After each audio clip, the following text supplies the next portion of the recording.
디도서 2장 14절 말씀 함께 읽겠습니다. 시작. 그가 우리를 대신하여 자신을 주심은 모든 불법에서 우리를 속량하시고 우리를 깨끗하게 하사 선한 일을 열심히 하는 자기 백성이 되게 하려 하심이라. 아멘. 이번 주 수요일부터는 이 하이델베르크 요리 문답을 통해 그리스도인들이 꼭 알아야 하는 이 교리를 정리해서 말씀으로 나누려고 합니다. 우리 주일에는 성경 66권을 처음부터 끝까지 중심 주제별로 살펴보고 있죠. 성경을 통독하고 있는데 주일에는 성경, 수요일에는 교리를 통해 저와 여러분의 믿음이 더욱 깊어지기를 축복합니다. 함께 살펴볼 이 하이델베르크 요리문답은 16세기에 종교 개혁이 진행되면서 작성된 신앙 고백입니다. 이 물음에 대한 대답 형식으로 되어 있는데요. 이 하이델베르크의 요리문답은 웨스터민스터의 소요리 문답과 함께 가장 뛰어난 요리문답으로 평가를 받는데, 이 성도들의 영적인 무지를 다 씻어내고 조금 더 성경적인 신앙 고백과 또 신학의 일치를 위해 기록된 책입니다. 전통교회에서는 주일 오후에 이 요리문답을 살펴보면서 목회자가 설교를 하기도 했는데, 저희는 이제 주일 오후가 아니라 수요일에 살펴보려고 하고요. 중간에 제가 특별한 주제를 따로 다루지 않는다면 딱 1년 52주 동안 이 교리에 대한 말씀을 살펴보려고 합니다. 염려가 되는 것은 너무 기본적인 내용일 수 있습니다. 우리 교회 오래 다니신 분들은 이거 너무 내가 아는데 이런 것들을 또 수요일에 이 시간에 배워야 하나라는 생각이 들 수도 있고, 또 전해야 할 내용이 많다 보니까 이제 내용만 전달하다 보면 좀 딱딱하게 느껴질 수도 있습니다. 그러나 바라기는 잘 참고 잘 이겨내셔서 성경적인 신앙을 고백하는 우리가 되기를 축복합니다. 말씀드린 것처럼 이 요리문답은 물음에 대한 답으로 이루어진 책인데요. 오늘은 첫 번째 물음과 두 번째 물음을 살펴보려고 합니다. 우리 물음 첫 번째 같이 한번 읽어볼까요? 시작. 삶과 죽음에서 당신의 위로는 무엇입니까? 삶과 죽음에서 당신의 유일한 위로는 무엇입니까? 우리 책이 말하는 대답, 조금 글씨가 작죠? 그래도 읽으실 수 있을까요? 같이 한번 읽어볼까요? 시작. 나는 몸과 영혼과 함께 삶과 죽음에서 나의 것이 아니고 내 신실하신 구주 예수 그리스도의 소유입니다. 그는 그의 존귀한 피로 내 모든 죄값을 완전히 갚으셨습니다. 또 마귀의 모든 권세에서 나를 완전히 구속하셨습니다. 또한 나를 보존하사 하늘에 계신 아버지의 뜻 없이는 머리카락 하나도 내 머리에서 떨어질 수 없게 하시고, 또한 모든 것이 내 구원에 봉사하게 하십니다. 그러므로 그의 성령으로 말미암아 나에게 영원한 생명을 확신시키시고 나로 하여금 이제 이후로 기꺼이 주를 위하여 살기를 원하게 하고 준비되게 하십니다. 아멘. 우리 두 번째 물음도 같이 한번 읽어볼게요. 시작. 당신이 이 위로 안에서 복되게 살고 죽을 수 있기 위해서 꼭 알아야 할 일은 몇 가지인가요? 몇 가지일까요? 같이 읽겠습니다. 시작. 세 가지가 있습니다. 첫째는 내 죄와 비참함이 얼마나 큰지를 아는 것입니다. 둘째는 내가 내 모든 죄와 비참함에서 어떻게 구속되었는지를 아는 것입니다. 셋째는 그런 구속을 인해 하나님께 내가 어떻게 감사해야 할 것인가를 아는 것입니다. 아멘. 우리 요리문답은 이런 문답과 답을 주고 있습니다. 여러분, 첫 번째 물음 기억나시나요? 한번 볼까요? 첫 번째 물음. 삶과 죽음에서 당신의 유일한 위로는 무엇입니까? 이 문장에서 유일한 위로는 제1의 행복으로도 바꿔볼 수 있을 것 같아요. 여러분의 제1의 행복은 무엇입니까? 여러분의 삶과 죽음 사이에서 제일 첫째 되는 행복이 무엇이죠? 요리문답은 성도의 유일한 위로, 제1의 행복으로 우리가 예수님의 소유된 것이다 라고 대답을 합니다. 지금 길게 쓰여져 있는데 한 문장으로 요약하면 우리가 예수님의 소유된 것이 나의 위로이고 나의 행복입니다 라고 가르쳐 준다는 거죠. 그렇다면 여러분, 우리가 예수님의 소유가 된 것이 왜 우리의 위로가 되고 왜 행복한 일이 됩니까? 나의 현재의 삶이, 그리고 나아가서 영생의 삶이 보장되기 때문입니다. 만약 내 삶이 나의 소유라면, 내 소유라면 모든 것에 제한이 있을 수밖에 없겠죠. 우리는 유한한 지혜와 유한한 능력을 갖고 있기 때문입니다. 생명도 마찬가지 아닌가요? 이 땅에서의 생명, 우리에게 허락된 생명이 다 하면 끝입니다. 나의 모든 장기들이 그 기능을 다 하고 나면 그 이후에 내가 할 수 있는 것은 아무것도 없죠. 죄의 문제 역시 마찬가지일 것입니다. 우리는 죄의 문제에 대해서 판결을, 심판을 받아야 합니다. 이 땅의 법을 어긴 그 죄의 문제는 법이 정한 대로 판결을 받아야 하죠. 그리고 하나님의 말씀을 어긴 죄, 곧 하나님을 떠나 살았던 그 죄에 대한 결과는 하나님으로부터 판결을 받아야 합니다. 이 중에 누구도 스스로의 죄의 문제를 해결할 수 있는 사람은 없습니다. 그런데 우리는 주님의 소유가 됨으로써 이 모든 문제에서 해결을 받았다라는 거죠. 먼저 생명의 문제입니다. 모든 것에서 무한하시고, 그리고 생명의 근원, 이 생명의 주인이 되어주시는 하나님께서는 우리에게 영원한 생명을 허락하십니다. 몸은, 우리의 육신은 썩어서 원래 흙이었으니까 다시 흙으로 돌아가게 되겠지만 우리의 영은 영원한 하나님의 나라에서 영원토록 살게 됩니다. 그리고 우리가 그 영원한 생명을 살기 위해서 반드시 해결해야 할 문제가 있죠. 죄의 문제. 영원한 생명을 살기 위해서는 죄의 문제를 해결받아야 하는데 우리는 주님의 소유가 됨으로써 그 죄의 문제까지 해결받았다라는 거죠. 그렇다면 여러분, 우리는 어떻게 주님의 소유가 되었습니까? 여러분은 어떻게 주님의 소유가 되셨나요? 사실 우리는 처음부터 하나님의 소유된 존재였죠. 하나님께서는 우리를 만드실 때 당신의 형상으로 창조하셨고 당신의 영을 우리에게 불어넣으심으로 생명, 곧 살아있는 존재가 되게 하셨습니다.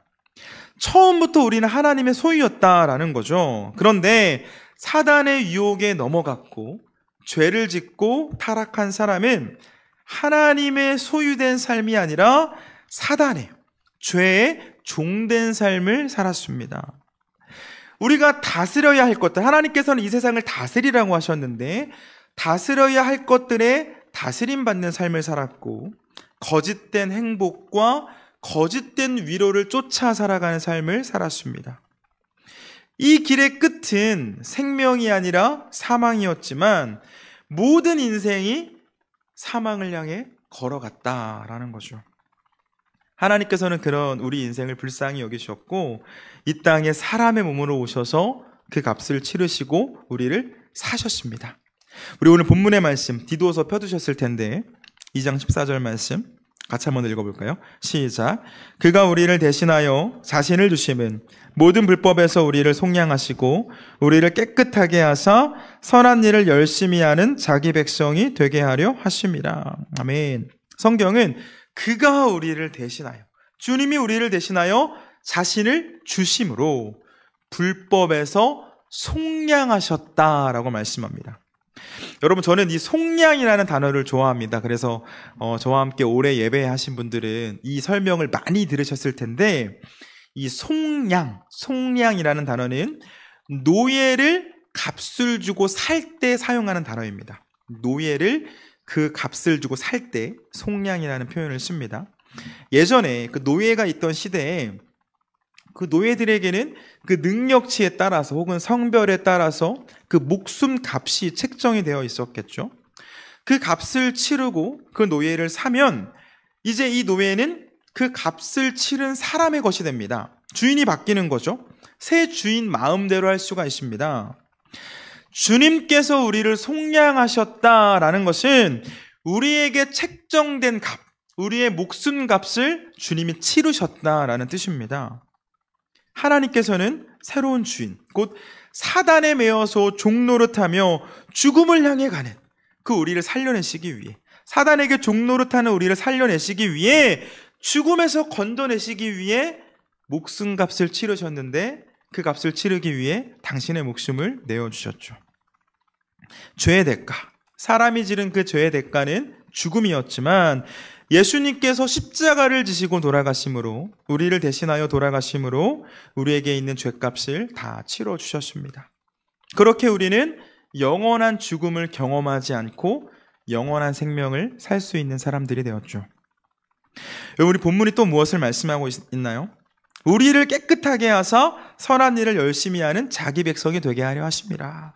이렇게 말씀하지 않습니까? 우리를 깨끗하게 하사 선한 일을 열심히 하는 자기 백성이 되게 하려 하심이라. 우리를 속량하신 주님께서는 우리를 깨끗하게 하시고 당신의 백성으로 삼아주신다라고 말씀하십니다. 종된 우리를 사셔서, 값을 주고 사셔서, 예전에 노예를 살 때 왜 삽니까? 종으로 부려먹으려고 사는 거죠. 근데 주님께서는 종된 우리를 사셔서 종으로 부려먹는 것이 아니라 우리를 당신의 백성으로 삼아주셨다라고 말씀합니다. 주님의 은혜 안에서 어떠한 공로도 없이 죄의 문제를 다 해결받은 우리는 하나님 나라의 백성, 하나님의 자녀, 하나님의 소유가 된 줄 믿습니다. 여러분, 우리 또 2번 물음에 대한 답도 아까 살펴봤는데, 제가 한번 읽어드릴게요. 당신이 이 위로 안에서 복되게 살고 죽을 수 있기 위해서 꼭 알아야 할 것이 몇 가지인가요? 이렇게 묻죠. 그리고 책은 3가지로 답을 줍니다. 우리가 이 사실을 알아야 행복하고 위로를 받을 수 있다라고 가르쳐 주는데, 같이 한번 읽어볼까요? 시작. 3가지가 있습니다. 첫째는 내 죄와 비참함이 얼마나 큰지를 아는 것입니다.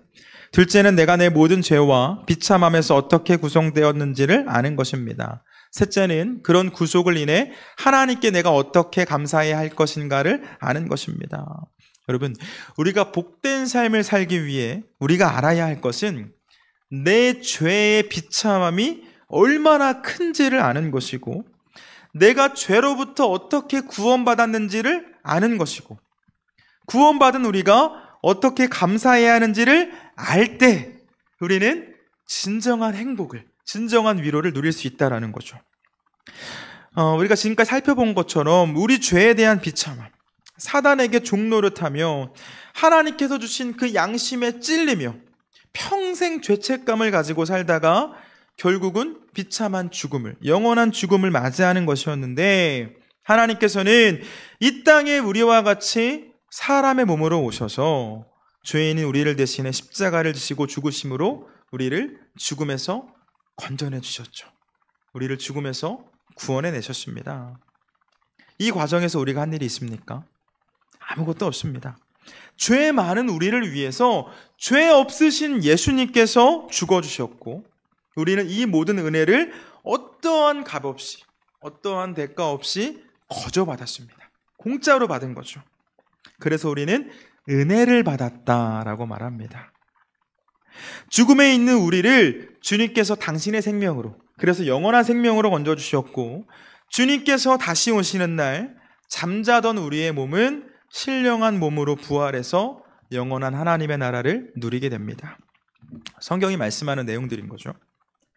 여러분, 이와 같은 사실을 고백할 때 우리는 진정한 위로를 얻고 참된 행복을 누립니다.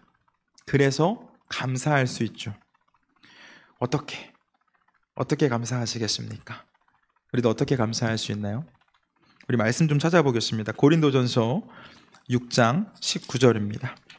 수요일에는 말씀은 따로 PPT로 보여드리지 않습니다. 성경 읽고 싶어서, 성경 찾고 싶어서 그렇게 합니다. 수요 예배 나올 정도의 신앙이시니까, 그죠? 성경 찾겠습니다. 고린도전서 6장 19절에서 20절 말씀.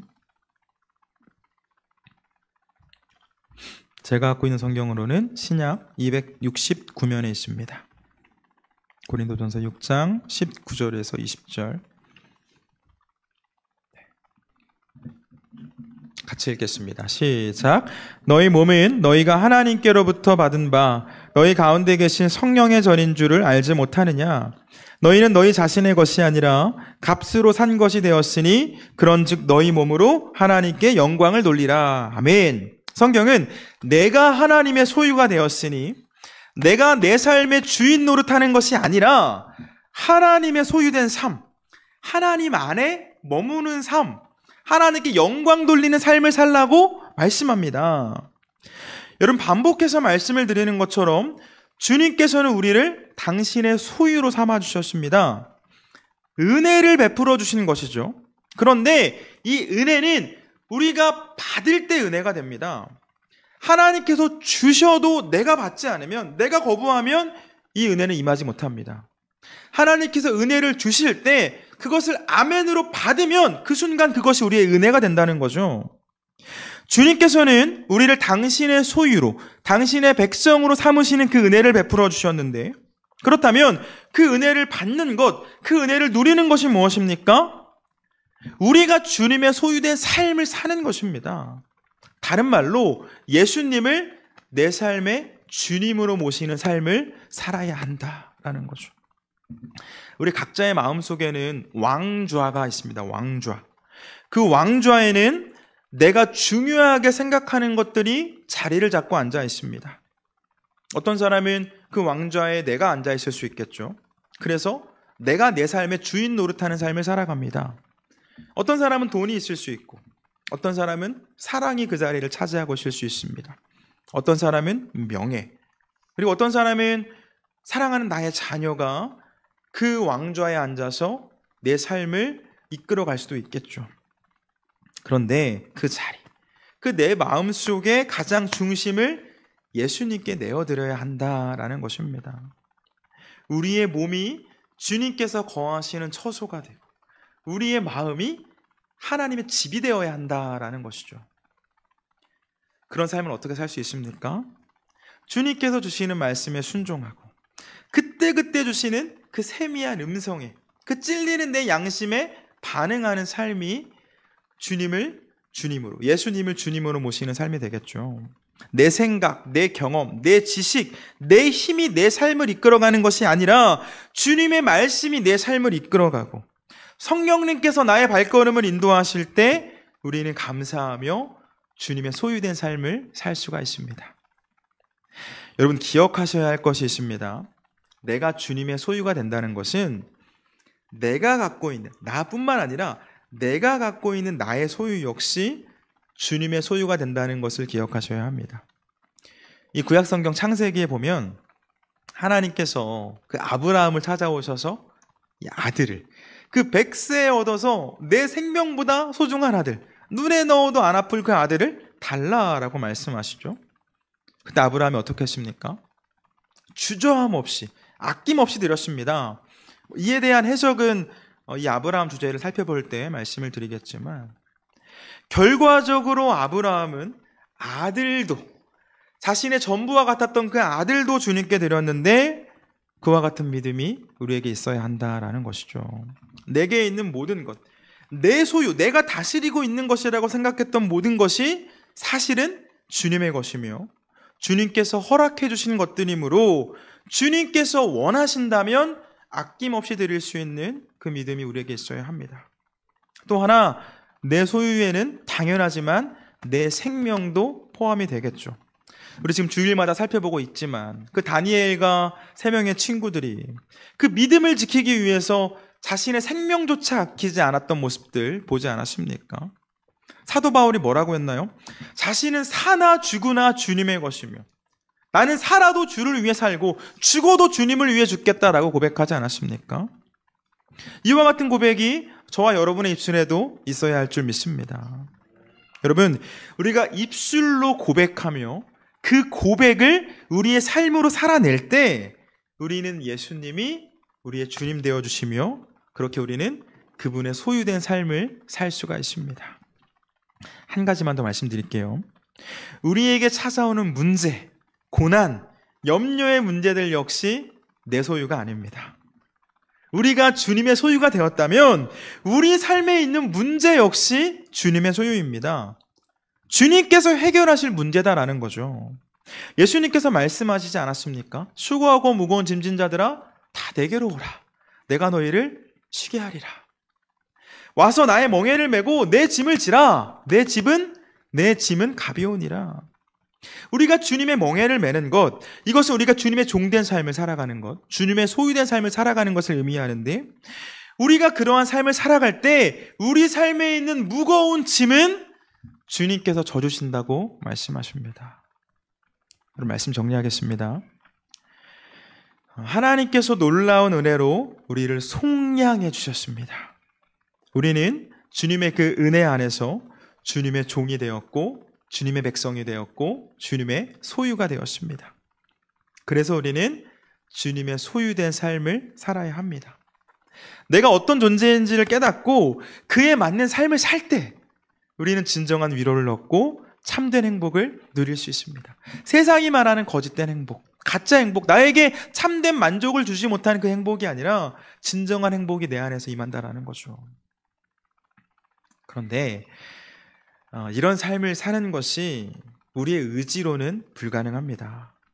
우리의 죄악된 이 본성은 계속해서 내가 주인된 삶을 살게 합니다. 입술로는 예수님께서 나의 주님이 되십니다 라고 인정하지만 이 인정은 잠깐일 뿐 어느새 내 삶은 내가 주인된 삶을 살아가죠. 내 뜻대로 살아갑니다. 내가 하고 싶은 대로, 지금까지 살아왔던 나의 경험대로. 여러분, 나는 못합니다. 주님, 저는 못합니다. 기도하셔야 합니다.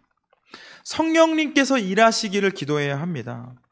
나는 못하지만, 우리는 못하지만 주님은 하실 수 있기 때문입니다.